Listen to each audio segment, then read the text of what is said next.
Do one or more of the following problems sound familiar?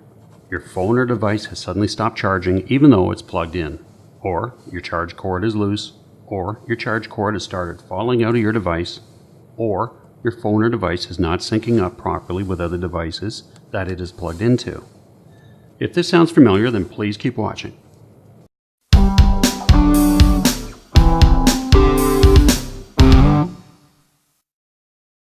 This is a follow-up video to the one I did in 2012 titled Simple Fix for Phone Not Charging.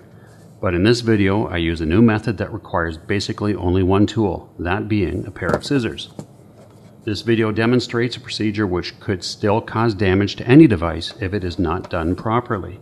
So I must say that anything you see and try after seeing this video will be done at your own risk. Now, no matter what device you have, if it spends all day in your pocket, purse, or any other place for that matter that has dust in it, it will be vulnerable to a debris buildup in the charge port.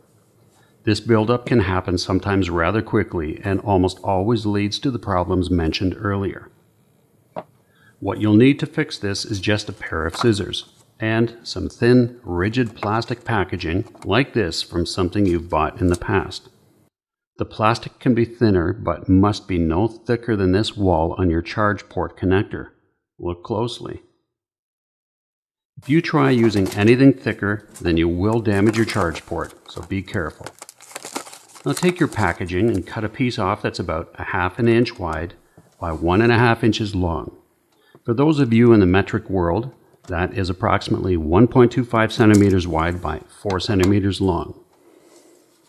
The size of the cutout does not need to be exact. You just need to be able to hold it between your finger and your thumb.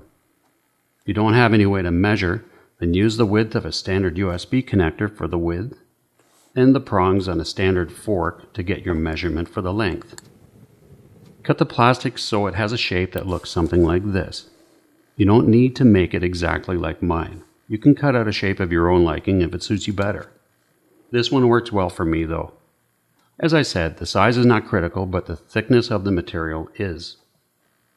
I like to make sure there are no sharp edges on the tip, so I sand it quickly with something like a nail file or polishing pad or something.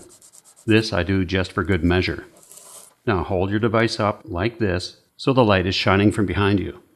If there is a dust buildup in the charge port, it will now be visible. Carefully use the tool you just made to clean out the larger open area of the port. Don't exert any force or dig away in any part of the charge port. Be very careful with your actions. Remember, it's only dust that you're trying to get loose. Afterwards, blow it out. Now once you've cleaned out the larger open area of the port, you can go behind the pin row tab. I must mention two things here. Do not ever pry against the tab or bend it in any way. If you see the tab bending at all, stop immediately. You do not want to have to replace the charge port because of a careless mistake. The second thing I want to mention is that even though you can't see the dust in the little area behind the tab, it still is there tucked into the slot at the bottom of that small gap. Any dust left in the gap will almost always stop charge plugs from going in all the way, so it must be removed. Sweep your tool gently to the very bottom and remove the dust like this.